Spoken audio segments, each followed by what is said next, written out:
Hey, Ron, there was a report that you were looking for a first rounder back for Gio. Was that an accurate report? And if so, once you got into the market, was that just not something teams were going to start with? I'm looking for a first round pick and everybody I'm moving. So,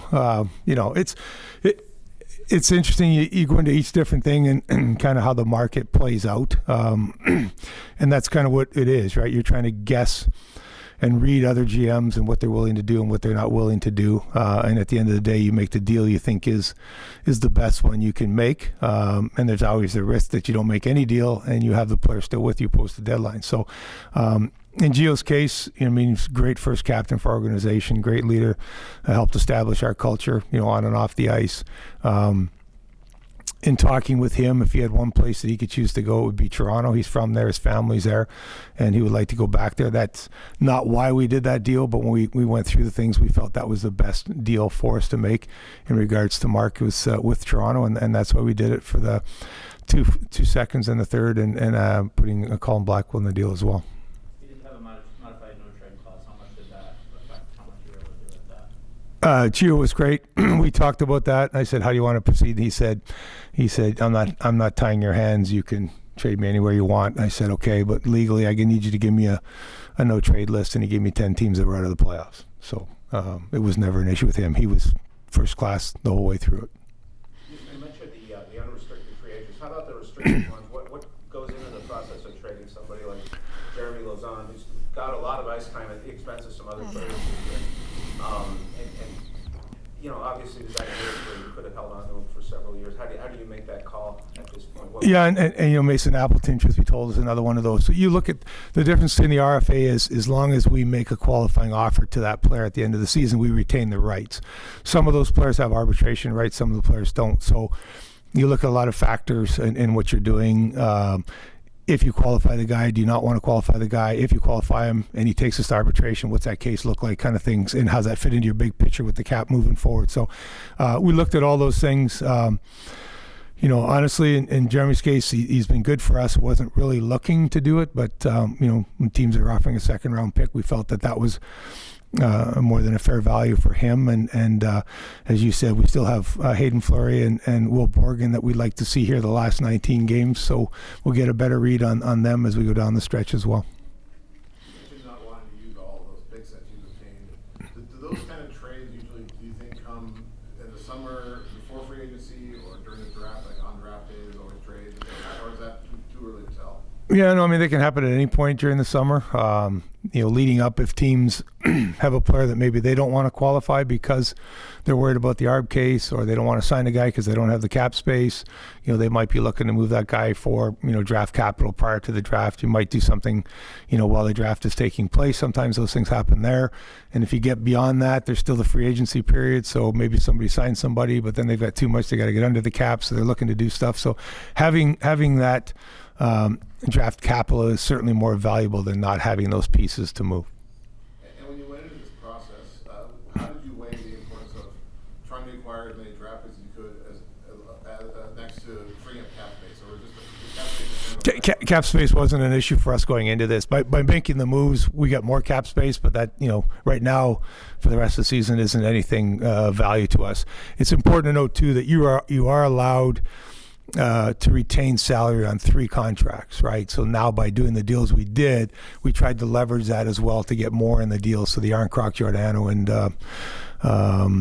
Johansson deal, we retained salary on. So that's what we were looking to do there as well, to get an extra piece or an extra pick. So when he was talking about the Yarncroc trade the other day, actually you mentioned that he kind of viewed last year's Janmark deal as maybe a framework value-wise for that one. Did you have any kind of comparable trades you were thinking of from a value standpoint? I believe I might have been the guy that told him that was a comparable trade. So yeah, I'm glad he agreed and we got something worked out. Given all the cap space you have and now some stockpile draft picks going into the summer, how important is significantly bolstering the team going into your plan this summer? No, that's kind of always been part of our plan. We think we've got a good core of players. We've lost a lot of one-goal hockey games, that became 2 when we pulled our goaltender. So I think it's about 23 or 24 now. So hopefully we can make the bolstering lineup changes we need to do to sort of get us over that hump and have more success. And that's, certainly we want as an organization. I know our players want that. I know our fans want that. And that's what our goal is. Our fans have been outstanding all season long in the support they've given our team. Our guys appreciate that. And, hopefully they appreciate, our guys haven't quit. They continue to work and battle hard. The other night was another good example, down 2-0, the end of 40 minutes, and they didn't quit. They found a way to win the hockey game, which was exciting.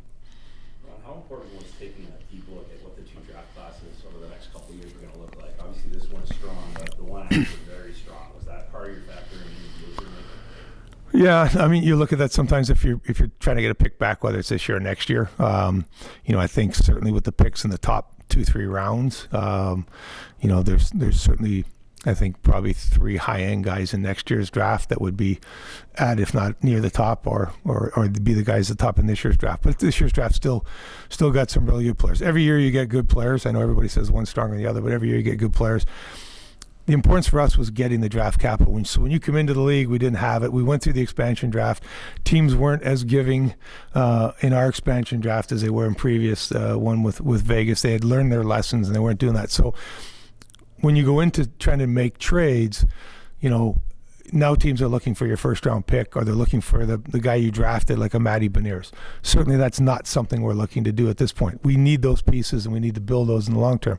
So by acquiring some draft capital, keeping what we think is a core to our team, and we can build around that through adding in free agency or trades, this is just part of the plan to make us better moving forward at the NHL team level, but also through the entire organization and developing prospects.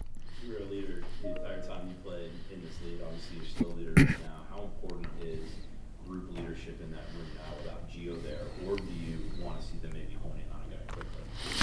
No, I don't think we would rename a captain at this point, but certainly we feel we have still a bunch of strong leaders in that group. We have 4 guys wearing A's. We have other guys that aren't wearing A's that are leaders. I think it's important for me and the coaches to have conversations, and I've already started having this morning with some of our guys, just to make them aware that we didn't do all this to draft and develop and be good 5 years from now. We did this to give us the tools to try and be, better next season, and that's what our goal is over the course between now and start of next season. Last one for me. You certainly talked about culture earlier, something that we've talked about a lot throughout the season, but the culture seems great. Like what you're building, that no quit, that climb a mountain to win a hockey game, play to the end, it's got to be a very big high point for you guys. Well, I mean, it's glad that people notice that. This is not easy for us. It's not easy for our players. It's not easy for our fans. It's a lot of tough nights, but I think, there's been very few nights in my eyes where we haven't come and tried hard and competed hard. Some nights a lot of nights we haven't been good enough, whether it's not getting a save or not getting a goal or making a mistake at the wrong play. But, the culture of what we're trying to build and that compete and work hard each and every night has been solid from day one. We want to continue that through the rest of the season, and then we want to try and add pieces to what we have here to make us even better next year. Does that make it easier for you to make the trades that you did? Because I can imagine there's a balancing act between you wanting to leave your team in decent enough shape to compete for the last 5 weeks of the season. I mean, does that play into it at all, or do you just take the deals that Yeah, I mean, I think you could have looked at making more deals, but then it really kind of depletes you even more. And I think as tough as it is to move guys out, it's also tough on the guys that are left behind in that room.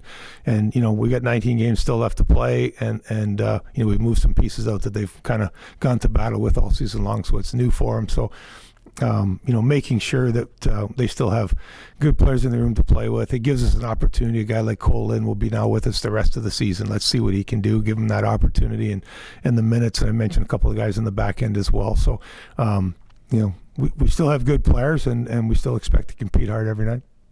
I don't know if you can comment on this, but of the unrestricted guys you traded away, are any of those ones that you would be looking at possibly bringing back via free agency? I would love to comment on that, but based on NHL rules, that would be considering tampering once I move them to somebody else that's their property. So I can't comment on that. So. You acquired a couple players today, Daniel Sprong and Derek Pouliot. What did you see in them that made you want to bring them? Well, the Johansson deal with Washington. No, that was a player they wanted to give back to us. So Daniel's a young player. He's got some skills, so we'll come in and give him a look here in the last 19 games, see what he can do. Derek Pouliot was on waivers. We moved a couple of defensemen out the other day. We've got a couple guys banged up in Charlotte, so a precaution to bring in, give us some more depth on the back end. He's a former 8th overall pick, I believe, by Pittsburgh, so he has some talent. Hopefully we can work with him and see if we can help him get it all together and be successful for us here down the stretch. Like I said, we got 20 games to look at some of these guys and see what they can do. Anything else here? All right, we're gonna go to Zoom. We've got Ryan Clark on Zoom. Go ahead, Ryan. Hey Ron, two-part question. The first is there anything possibly going on with you guys in the Wild, namely someone maybe like Victor Raskin? And the second is, when you look at how this roster is built, you've talked a lot about wanting to be in the best position possible to get the highest pick. How do you think the way the roster is built now helps you get to that goal? No, I don't think you ever go into it thinking that you want to get the highest pick and you're doing anything you can to do that, because I think it's more important to establish your culture and your compete level each and every night. You can look back on my record. We didn't do that in Carolina, and it's not my intent to do it here. I still think we've got good pieces of good players and we can compete. On the other one, I can't comment on that at this point.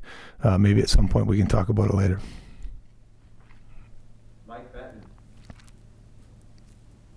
Ron, hey, thank you so much for your time today.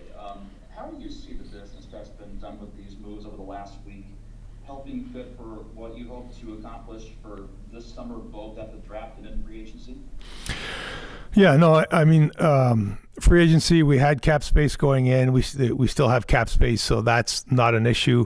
The challenge with free agency is waiting to see, kind of who gets there, and then the pieces that are there, you hope that they want to come play in Seattle and play for you. So, that sort of plays out over the course of the summer. Adding the draft capital is kind of what I said earlier. To go into trying to get some pieces, last summer we're looking at having to give up our first round pick or second round pick, and we don't have a lot of picks. We need to kind of sort of build that as well. But now with the draft capital we've acquired here and the 9 picks in the top 2 rounds, 16 in the top 3 over the next 3 years, that gives us more pieces to try and get in those games. If Team X is looking to trade a player, we may have the pieces that we can flip back to get that player to bolster our roster. So, hopefully that's something we can do. Tom Galidi.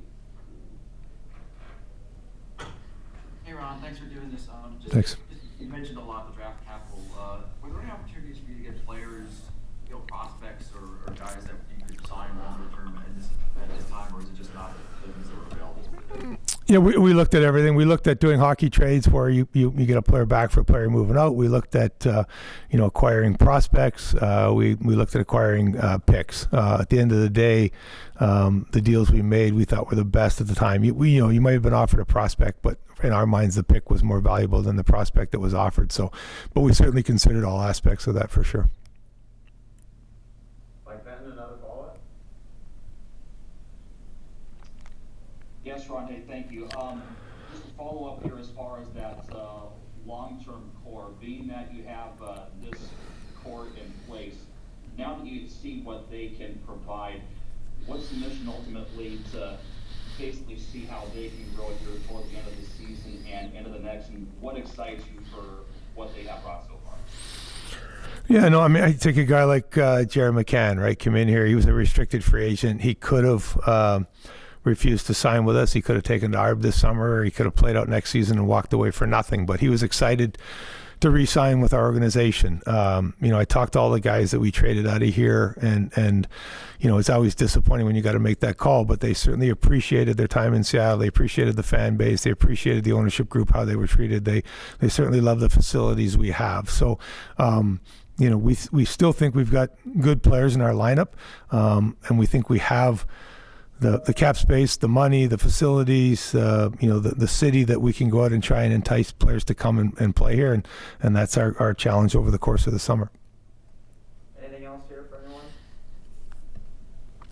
All right, I think that wraps it up. Thanks, Ron. Appreciate that. Thanks, everyone. Thank you, guys. I'm going to go take a nap on the flight.